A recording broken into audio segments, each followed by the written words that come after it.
Meus irmãos, Filipenses capítulo 4.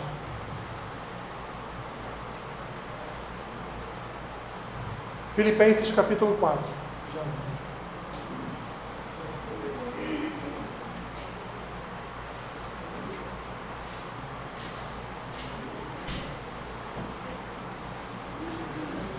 É sempre um dilema, né?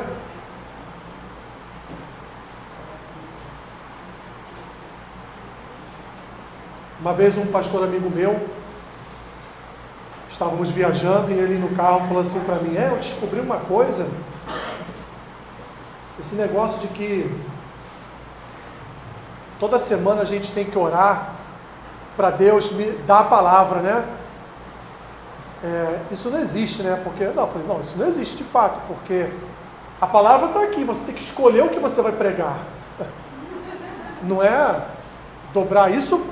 Acontece esporadicamente, que durante uma semana, às vezes você está pregando num livro, mas Deus fala algo no seu coração, no seu devocional, na sua oração, e é como se Deus estivesse dizendo: leva isso aqui no domingo, pregue isso no domingo.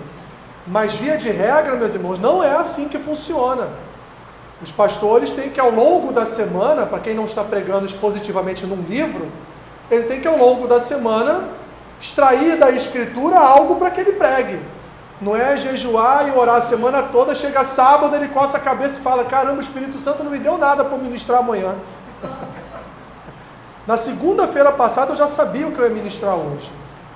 Então eu vim durante toda a semana pensando e refletindo sobre o assunto. Mas assim, o último culto do ano, né, de domingo, nunca é fácil. Eu vou pregar sobre o quê? Eu vou falar de quê? Vou continuar ministrando no livro que eu estava, ou eu vou abrir aqui um parênteses e falar de algum assunto que tem a ver com a igreja? E assim, me veio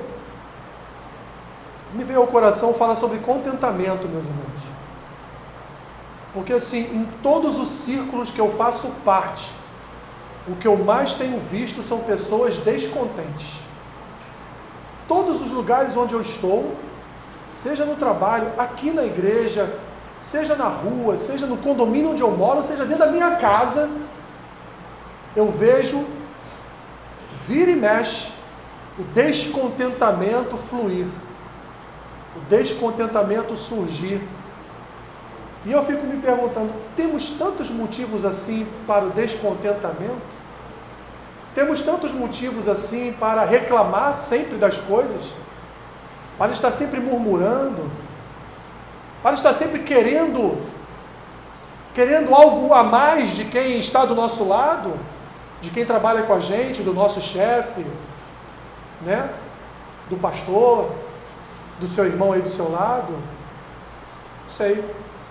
Vamos ver isso à luz daquilo que Paulo nos ensina em Filipenses 4, a partir do verso 10. Ele diz assim: alegrei-me sobremaneira no Senhor, porque agora, uma vez mais, renovastes a meu favor o vosso cuidado, o qual também já tinhas antes, mas vos faltava a oportunidade. Digo isto, não por causa da pobreza, porque aprendi a viver contente em toda e qualquer situação. Tanto sei estar humilhado, como também ser honrado. De tudo, em todas as circunstâncias, já tenho experiência, tanto de fartura como de fome, assim de abundância como de escassez. E aí ele termina essa pequena perícope aqui dizendo: tudo posso naquele que me fortalece. Pai Santo, Pai querido, obrigado por tua palavra. Obrigado pelo privilégio de ministrar a tua palavra nesta manhã.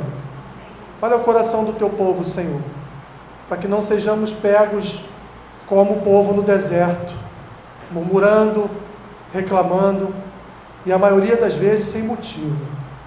Nos ajude, fale ao nosso coração nesta manhã, em nome de Jesus. Amém. Podem sentar. Meus irmãos, eu vou falar da minha perspectiva, daquilo que eu vi durante todo o ano de 2025, e confesso que não vi isso só em outras pessoas, vi em mim também. Um ano que, para mim, especificamente, foi muito mais marcado por reclamações do que por agradecimento. Quantas vezes, meus irmãos, eu me vi diante do Senhor reclamando, murmurando, fazendo aquela famosa pergunta, né, do porquê. Por que isso? Por que aquilo? Por que não assim? Por que não como eu quero? Por que tem que ser assim? Por que eu tenho que sofrer desse jeito? Ou por que eu tenho que passar por isso? Por que eu oro há anos e o Senhor ainda parece que não me ouviu, não responde a minha oração? Saindo às vezes, meus irmãos, aqui da igreja com o coração amargurado, murmurando às vezes comigo mesmo dentro do carro: pô, esse louvor hoje não estava legal. Hoje a minha pregação matou até mosca.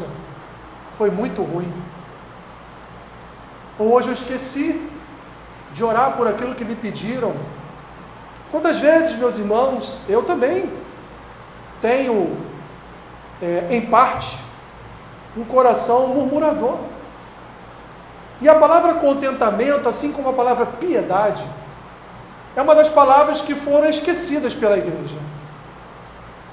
Vivemos, meus irmãos, tempos, da década de 90 para cá, tempos em que uma igreja que não é próspera é uma igreja que não é de Deus. Esse é o recado dado dos vários púlpitos.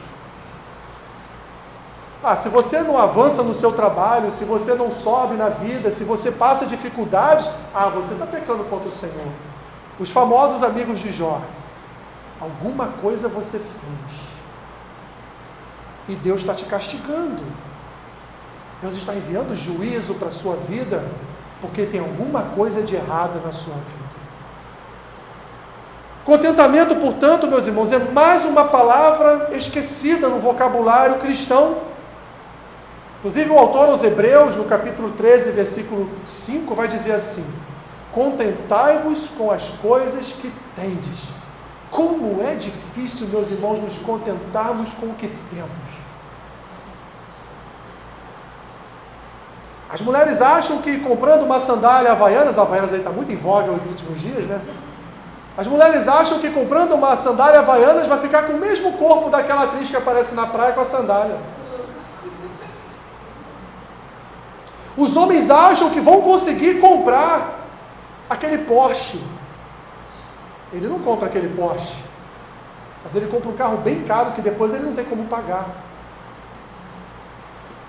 As propagandas, a cultura consumista desse mundo, meus irmãos, até certa medida contaminou o coração do povo de Deus. Assim como os hebreus, ao entrarem na terra prometida, ao se relacionarem ali com os cananeus, eles se contaminaram por aquela cultura. Nós, invariavelmente, também estaremos sendo contaminados pela cultura desse mundo, pela cultura consumista desse mundo, pela cultura do ter sempre mais, fazer sempre mais, correr sempre mais atrás de um objetivo que, meus irmãos, às vezes não queremos enxergar, mas nunca atingiremos. Por exemplo, ainda que eu tente, eu nunca vou ser um apóstolo Paulo. Jamais. Não serei nem um bispo Rubem, que dirá o apóstolo Paulo. Por mais que eu me esforce, por mais que eu venha tentar imitá-lo, eu não serei. Porque existem objetivos contextuais, meus irmãos, que são impossíveis de nós atingirmos. Mas a cultura do mundo é: corra atrás dos seus sonhos, faça mais. E aí acaba que fazemos aquilo que é necessário, mas injusto, cruel, antiético, para chegarmos às conquistas. Paulo, meus irmãos, é um excelente exemplo de homem que estava contente com tudo em sua vida, mesmo estando preso. Porque a sua carta aos Filipenses é mais uma das suas cartas quando ele se encontrava na prisão. E é uma carta que fala, em primeiro lugar, sobre alegria. Mas como uma pessoa está presa e vai falar que está alegre? Essa é a nossa luta, meus irmãos, todos os dias. Como estaremos insatisfeitos, mas alegres? Como estaremos tristes, mas exultantes? Como estaremos descontentes, mas ao mesmo tempo contentes com o que o Senhor tem nos dado? Como viver essa duplicidade? Como viver, meus irmãos, esse paradoxo? Como vivermos essa vida de hoje eu acordo deprimido, amanhã eu acordo pulando da cama feliz da vida, numa inconstância quase que perpétua, mas uma constância, meus irmãos, que traz amargura para o nosso coração, porque um coração descontente é um coração amargurado. O descontente não vive bem com ninguém. Por mais que você tente alegrar o coração do descontente, por mais que você faça de tudo para alcançar o coração do descontente, ele sempre terá um motivo, entre aspas, de expor a sua insatisfação.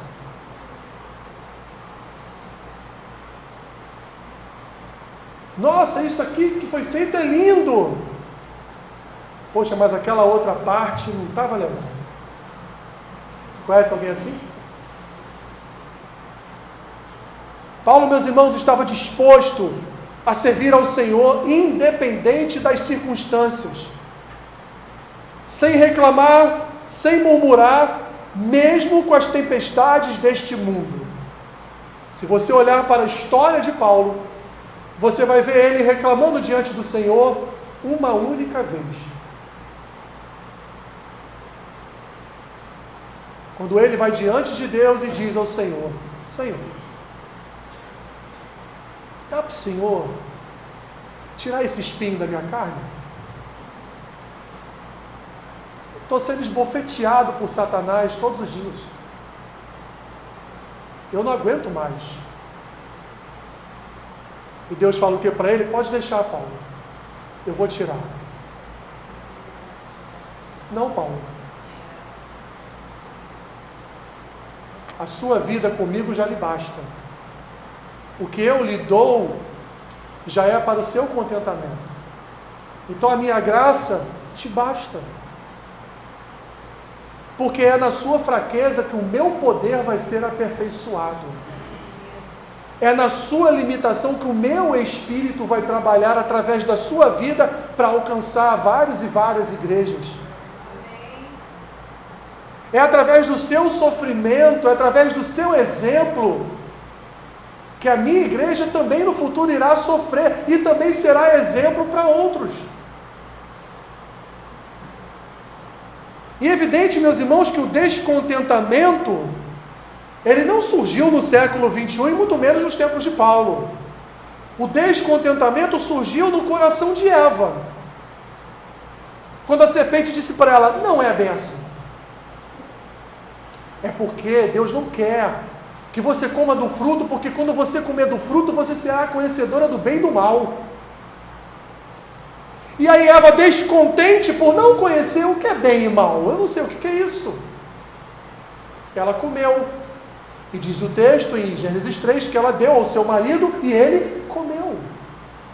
Dali em diante, meus irmãos, Deus passou a lidar com corações descontentes, com corações longe da alegria da sua presença, com corações que preferem sofrer com o descontentamento de um mundo tenebroso, como Paulo vai dizer, chamar este mundo de mundo tenebroso, do que viver dentro do contentamento da presença do Senhor, para bom ou para ruim, para o bem ou para o mal, na fartura ou na abundância ou na falta, como Paulo entendeu e viveu. A serpente lançou essa incerteza no coração de Eva, fomentando no seu coração o desejo de ser como Deus. A partir de então, meu irmão e minha irmã, o homem tornou-se descontente com tudo que possui. com a porção dos bens que recebeu, com os talentos que Deus lhe deu, é descontente com o seu cônjuge, é descontente com o seu filho, é descontente com os seus dons, é descontente com o seu emprego, é descontente com a sua igreja, é descontente com os seus líderes, é descontente com tudo e com todos. Sabe por quê, meu irmão e minha irmã? Porque não sou eu, seu pastor, que vou tornar a sua vida contente. Contentamento só vem de um, só do Senhor. J.C. Ryle afirmou certa vez assim: dizem que há duas coisas muito raras de se ver no mundo: um jovem humilde e um velho contente. Eu acho que se Ryle vivesse no nosso tempo, ele mudaria a sua frase. No tempo de Ryle, de fato, o jovem não era humilde. O jovem continua não sendo humilde. Isso não mudou. Mas o jovem hoje, além de não ser humilde, ele é descontente. Os jovens de hoje parecem velhos, que não estão mais contentes, né? Estão tão cansados da vida, já viram tantas coisas na vida. Eu estou ficando assim, ranzinza. Estava até brincando ontem lá em casa. Estava lembrando do Alessandro que eu era 10 anos atrás, quando era mais jovem. Eu não ligava para nada. Podiam fazer coisas erradas perto de mim, eu não estou nem aí. O problema é dele, o problema é dela, não estou nem aí. Mas hoje com 5.1 eu não consigo mais ver uma coisa errada acontecendo e ficar quieto. Eu acho que é fruto do envelhecimento. Porque eu olho para as coisas e me encontro descontente com muita coisa, que há 10, 15 anos atrás não me tornavam descontente. Pelo contrário, para mim, eu fazia ouvido de mercador, o meu ouvido deixou de ser de mercador. Agora entra, retém aqui, e eu tenho que responder aqui. Como é que é isso? Talvez seja fruto da idade. Mas hoje é o contrário. O jovem, ele continua não sendo humilde. Me desculpe os jovens que estão aqui hoje na igreja, talvez eu não esteja falando para você, estou falando num contexto geral, né? Porque a rebeldia faz parte do coração juvenil. Eu já fui jovem, né? Minha mãe está aqui. Quantas vezes eu fui rebelde contra ela, né? Quantas vezes eu achava que eu estava com a razão, e hoje eu vejo que eu nunca estive com a razão. Então vivemos, meus irmãos, nessa cultura do descontentamento. Somos bombardeados dia e noite por propagandas que transmitem uma visão de que só estaremos bem e contentes se nós tivermos esse ou aquele produto. Não tem um que sobrevive, tem alguns aí que não sobrevivem se não trocar o iPhone todo ano. Se não trocar de carro todo ano. Alguns até de mulher ou de homem, né? Já está assim também. Somos bombardeados, meus irmãos, o tempo todo por uma cultura caída, meus irmãos, quando na verdade o problema não é ter, o problema é quem nós somos diante de Deus. John Piper disse certa vez num livro chamado Em Busca de Deus, livro muito bom, ele disse a seguinte frase: Deus é mais glorificado em nós quando estamos mais satisfeitos nele. Vou repetir. Deus é mais glorificado em nós quando nós estamos mais satisfeitos nele. Quanto mais nos satisfizermos no Senhor, mais a sua glória estará em nós. Mas Paulo nos traz alguns ensinos aqui nesse texto. Um texto pequenininho, mas que traz ensinos preciosos para nós, meus irmãos. Por exemplo, Paulo nos ensina que nós podemos sim viver contentes, independente do que esteja acontecendo. Paulo estava o quê? Preso. E ele estava o quê? Contente. Paulo estava preso. E ele estava alegre. Paulo estava preso. E ele não estava reclamando com o Senhor por estar preso. Ele estava aproveitando a oportunidade de estar preso para pregar o Evangelho, inclusive aos guardas que tomavam conta dele. E que muitos se converteram por causa da pregação do apóstolo Paulo. Porque Paulo, meus irmãos, vai exortar os filipenses sobre o contentamento. E aí, a resposta é simples, porque nós temos vários exemplos bíblicos do quanto Deus se desagrada dos murmuradores. Vou te dar 3 capítulos de Êxodo, para você depois fazer uma leitura, mas eu vou resumir eles para vocês. Êxodo 15, 16 e 17.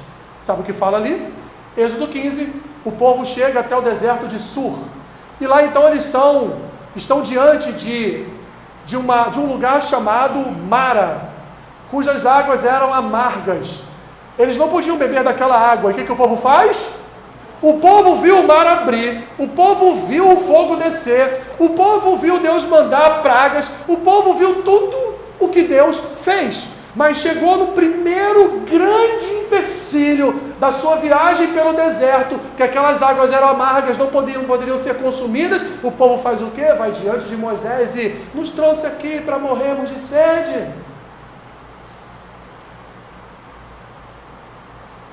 E Deus então orienta Moisés dá ordem àquelas águas, e as águas se tornam potáveis, e o povo bebe daquelas águas. O povo continua a sua caminhada.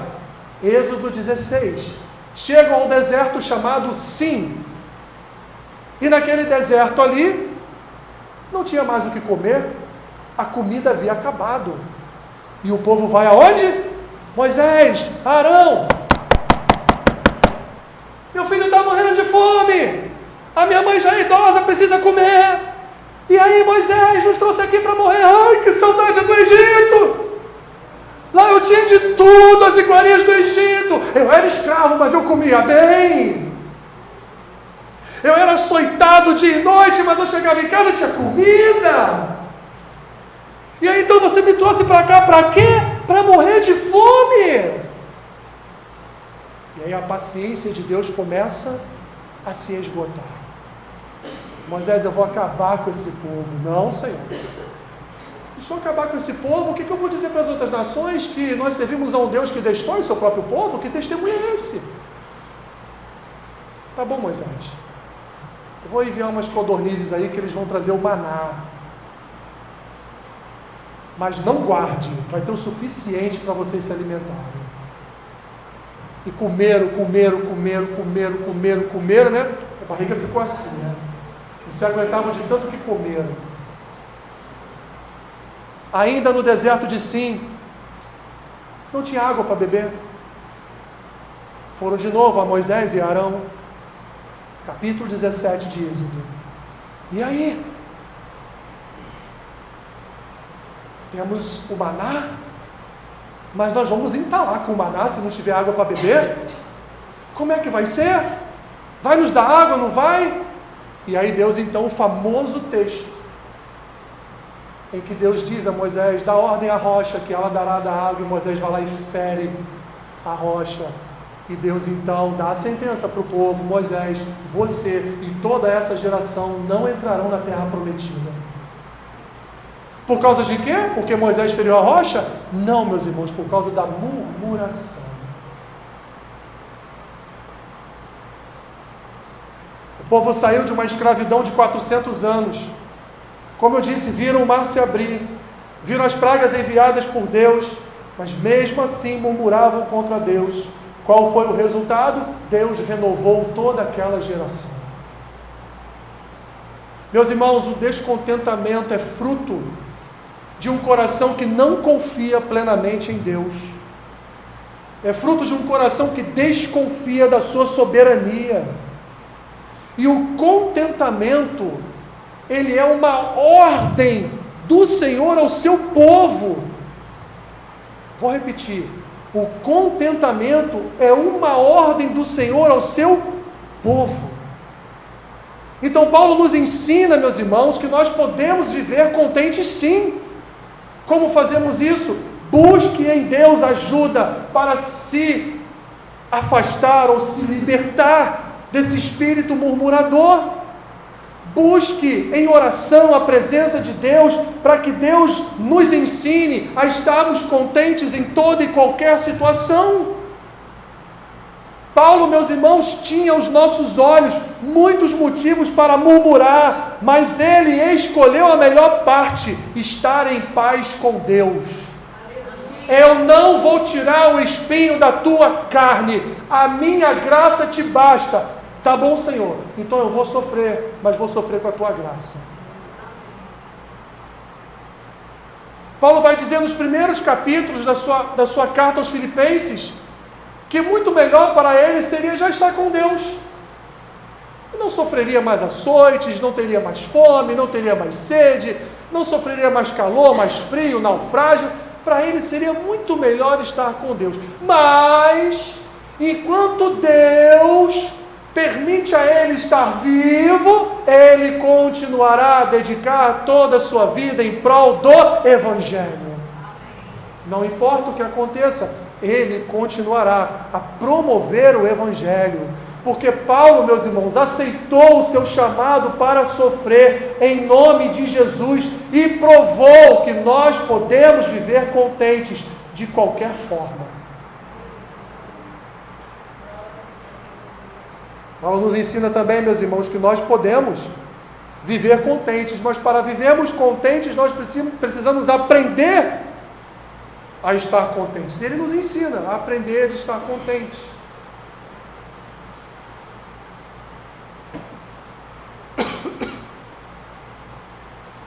Preste atenção, aquele povo no Êxodo, ele não estava acostumado a viver sob a liderança de Deus.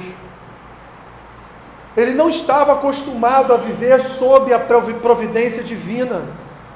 Aquele povo que estava no deserto não sabia descansar em Deus, não sabia confiar em Deus, não sabia se deixar estar nos cuidados de Deus, não sabia esperar, aguardar Deus indicar os caminhos da sua soberania. O que Paulo diz aqui no texto, meus irmãos? Ele diz no versículo 11: aprendi a viver contente em toda e qualquer situação. Paulo aprendeu. Aprendeu de quem? Do seu mestre Gamaliel? Não. Embora ele tenha sido uma parte importante nesse aprendizado. Paulo aprendeu a viver contente, meus irmãos, sob o contexto das Escrituras. Porque Paulo era um profundo conhecedor do que para nós hoje é o Antigo Testamento. Paulo era um profundo conhecedor dos textos bíblicos, embora no seu tempo não tivesse Bíblia, mas ele conhecia os rolos da sua época, ele conhecia os pergaminhos da sua época. E isso tudo, meus irmãos, foi um processo, isso não foi instantâneo e muito menos natural. Em que pese ser uma decisão nossa andarmos contentes na presença de Deus, não importando a situação, mas isso também vem muito de uma dependência do nosso coração em serviço ao Espírito Santo. Vários são os textos de Paulo, meus irmãos, onde ele diz que luta todos os dias contra a maldade do seu próprio coração. E dentro das maldades do seu coração, tem um galinho dessa árvore lá que se chama descontentamento.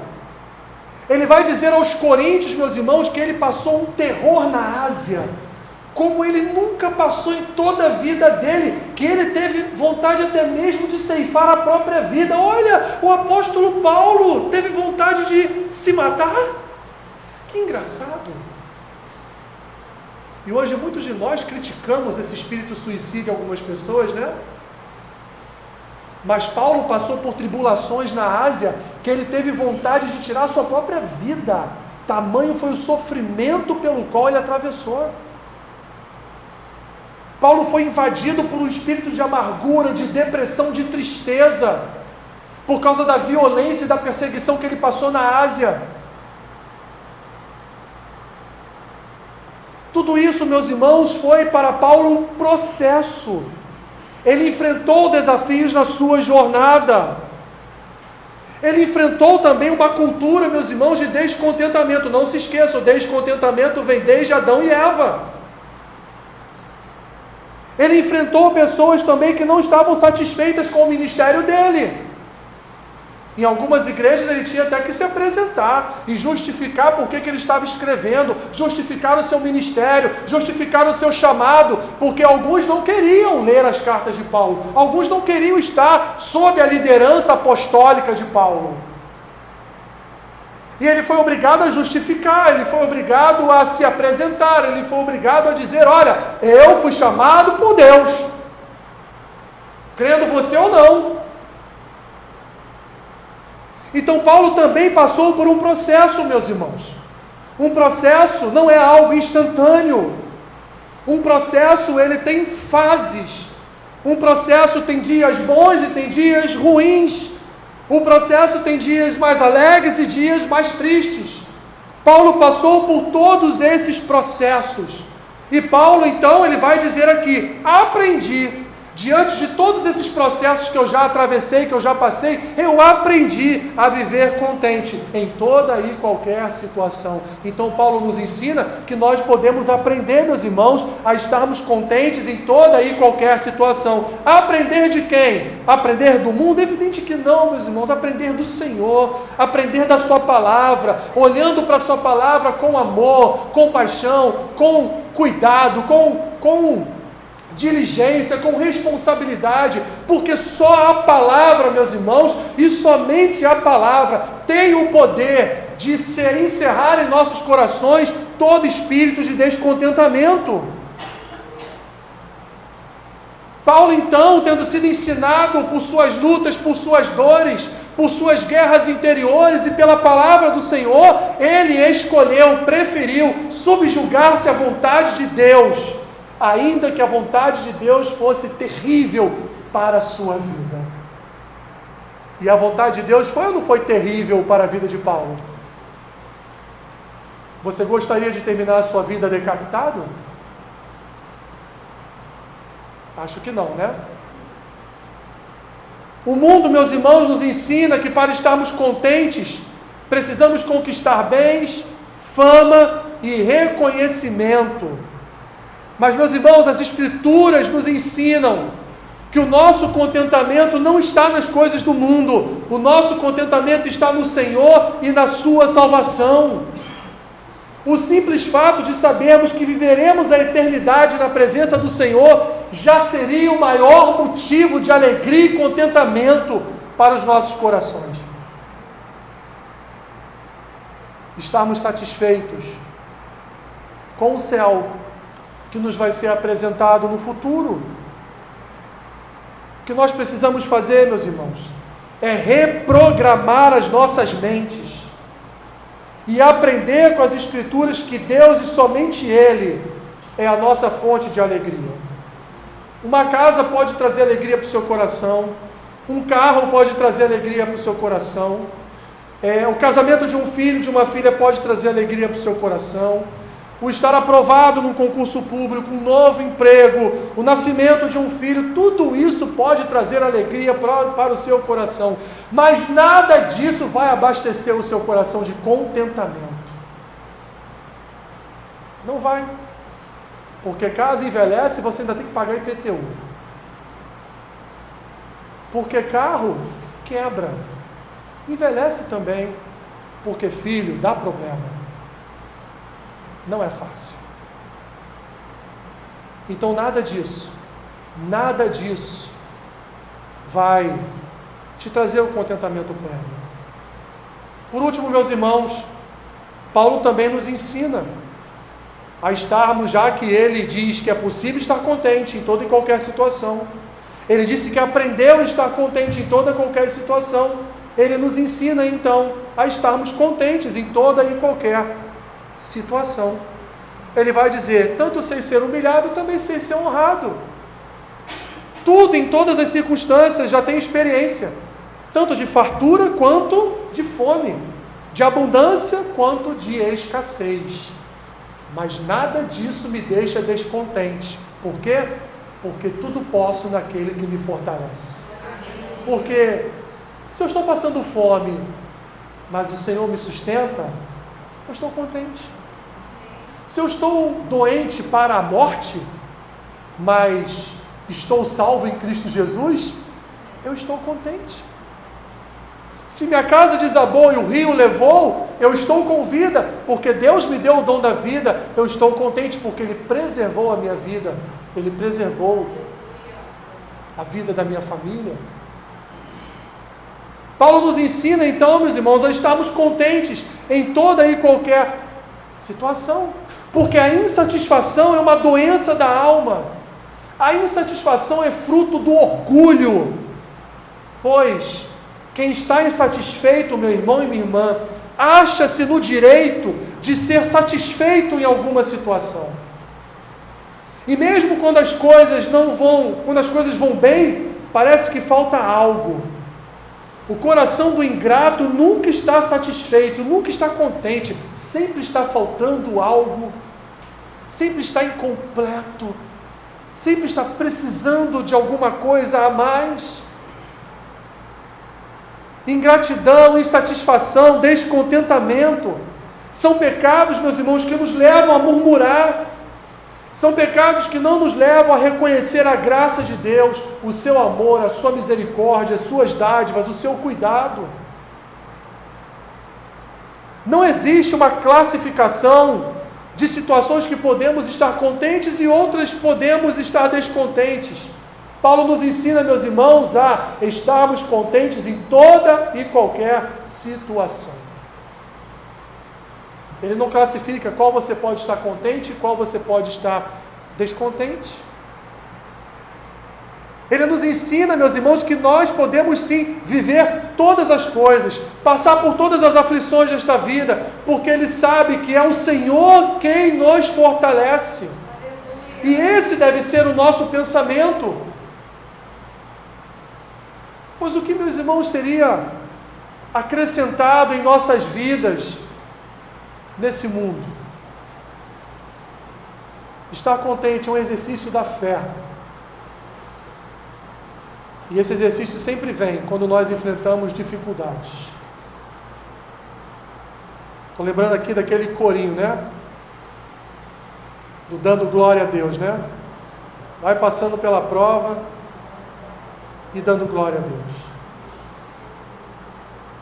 Confiar, meus irmãos, e se agradar de tudo em Deus, mesmo quando as coisas não vão bem, mesmo quando nós não recebemos qualquer vantagem, mesmo quando as coisas estão difíceis para nós. Paulo nos ensina: tudo posso naquele que me fortalece. Nós não podemos, meus irmãos, e nunca conseguiremos escolher se queremos ou não passar por dificuldades. Isso não é uma escolha, mas nós podemos escolher glorificar a Deus com contentamento ou desonrá-lo em amargura. Nós podemos escolher como passaremos por essas dificuldades, glorificando a Deus com alegria em nossos corações ou desonrando ao Senhor com um espírito de amargura. Meus irmãos, não há descanso no coração daquele que tem um espírito descontente, porque ele não descansa no controle soberano de Deus, ele não descansa na graça de Deus, ele não descansa nos cuidados de Deus. Um coração descontente é um coração ingrato, como era o coração daquele povo no deserto. Eles eram ingratos. E, meus irmãos, ingratidão é um dos piores pecados. Ingratidão é uma das piores coisas na vida de uma pessoa, porque o descontentamento, a insatisfação nos leva a esquecermos tudo o que Deus já fez em nossas vidas, e nos leva a esquecer do principal, da sua salvação, da vida eterna na sua presença que nos foi prometida. E aí eu quero terminar, meus irmãos, não sem falar do Senhor Jesus. Mais do que Paulo, o Senhor Jesus nos ensinou a não nos preocuparmos com coisa alguma. Nos ensinou a estarmos contentes em todas as situações. Lembre que mesmo na amargura do Getsêmani, ele pediu a Deus: faça a tua vontade. Podemos, meus irmãos, não gostar de alguma situação, podemos não gostar do que está acontecendo na nossa vida, mas a nossa oração deve ser sempre a mesma que foi do Senhor Jesus: Senhor, faça a tua vontade sobre a minha vida. eu confio a minha vida em tuas mãos.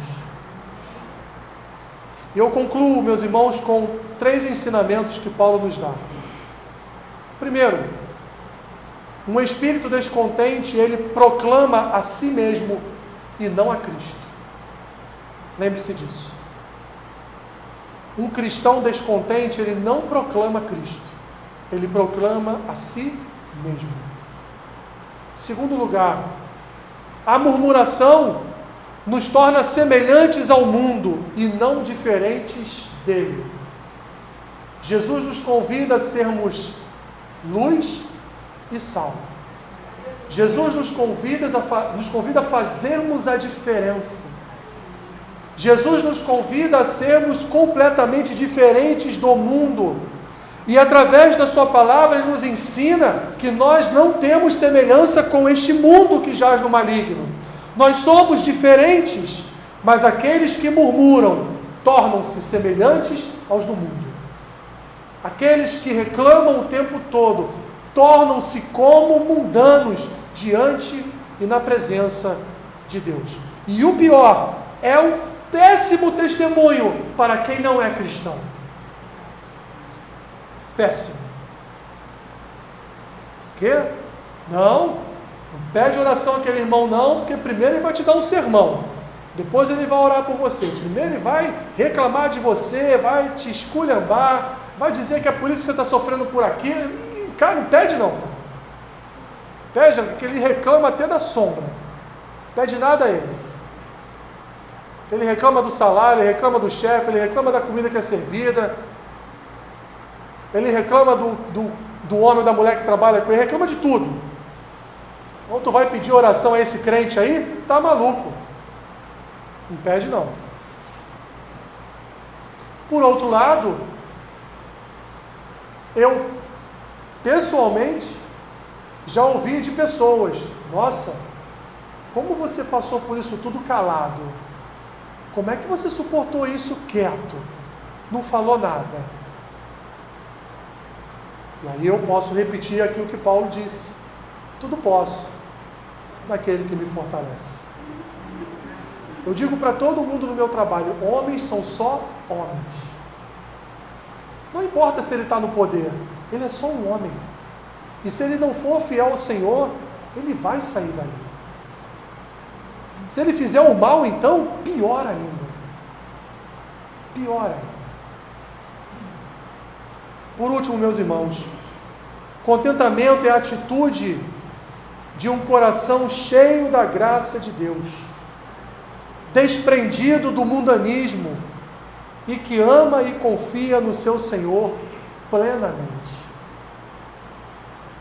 Então a mensagem que eu quero deixar para vocês refletirem, como eu refleti durante toda essa semana sobre a minha própria vida, é que o ano de 2026 seja um ano com muito mais agradecimentos do que reclamações, com muito mais contentamento do que murmurações. Porque, meus irmãos, uma vida de murmuração, ela é uma vida travada, ela não segue adiante. Não segue. Não segue. Uma empresa a maior parte dos seus funcionários são murmuradores, reclamadores, coitado desse empresário. Seu negócio não vai para frente. Jamais. Assim também é uma igreja. Uma igreja com murmurações, com reclamações, ela não avança. Porque não há um espírito de contentamento. Não há um espírito de agradecimento. Não há um espírito cuja palavra é: até aqui o Senhor tem nos abençoado. Mesmo com as nossas lutas, mesmo com as nossas dores, mesmo com as nossas diferenças, mesmo com as nossas limitações, mesmo com os erros, mesmo com as falhas, nós temos que agradecer, porque é o Senhor que tem nos sustentado, é o Senhor que tem nos guardado, é a sua soberania que tem reinado sobre nós. E quem somos nós para reclamar? Quem somos nós para murmurar? Quem somos nós para ir diante do Senhor e reclamar do irmão, da irmã, do professor de escola bíblica, da pessoa que ministrou sobre as mulheres, da pessoa que ministrou sobre as mães de oração, do pastor, dos diáconos, do irmão que fica na porta recebendo os irmãos e as irmãs? Quem somos nós? Se há algo que não concordamos, subamos à torre de vigília e oremos. Oremos ou para o Senhor mudar a situação, isso em qualquer lugar, ou para o Senhor mudar o nosso coração, porque nem sempre os nossos olhos estão certos. Nem sempre aquilo que você olha e considera errado está errado. Talvez errado seja o seu coração, porque o próprio Senhor Jesus disse: olhos em trevas, leva todo o corpo às trevas. Então precisamos refletir sobre as nossas próprias vidas. Eu não sei se você reclama, se você murmura, eu não sei como é a sua vida na sua intimidade com o Senhor, eu sei como é a minha. E vejo, em alguns momentos, outras, em todos os lugares, reclamando e murmurando, reclamando e murmurando, reclamando e murmurando. Que 2026 seja um ano de agradecimento. Que mesmo com todas as tribulações que possam acontecer, seja um ano de agradecimento. Seja um ano em que nós venhamos dizer para o Senhor: tá bom, Senhor, se a tua graça me basta, tá bom, obrigado, obrigado, porque o Senhor já fez muito, mandou o seu Filho para morrer e me salvar, o Senhor já fez além do que eu poderia imaginar, então está muito bom, muito obrigado. Senhor, nós te agradecemos por tua palavra, te agradecemos, Senhor, pelo teu Espírito que habita em nós, te agradecemos, Senhor, por esse ano que passou, mesmo com lutas, mesmo com dores, mesmo muitas vezes, Senhor, fazendo sacrifícios para algumas coisas acontecerem, o Senhor até aqui tem nos abençoado. E queremos te agradecer, Senhor, te agradecer por toda sorte de bênçãos, te agradecer pelo teu sustento, te agradecer por tua graça, Senhor, que tem alcançado os nossos corações todos os dias.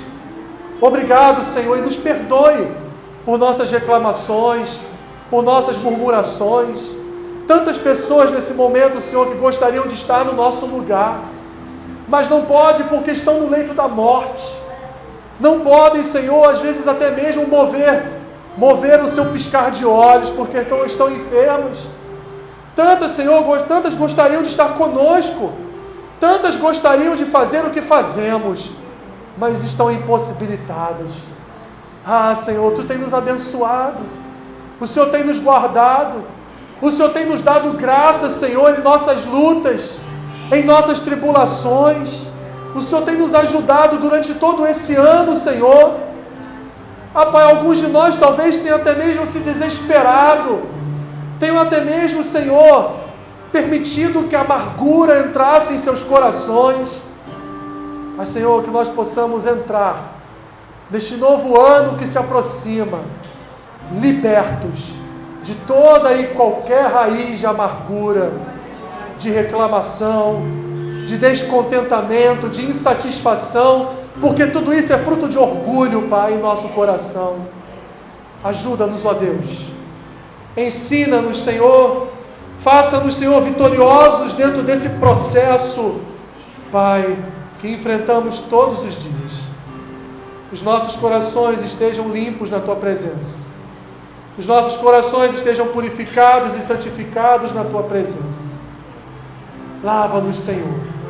Purifica-nos, ó Deus, para que nós vivamos uma vida alegre, contente, cheia da Tua presença, Pai. Assim oramos, em nome de Jesus. Amém.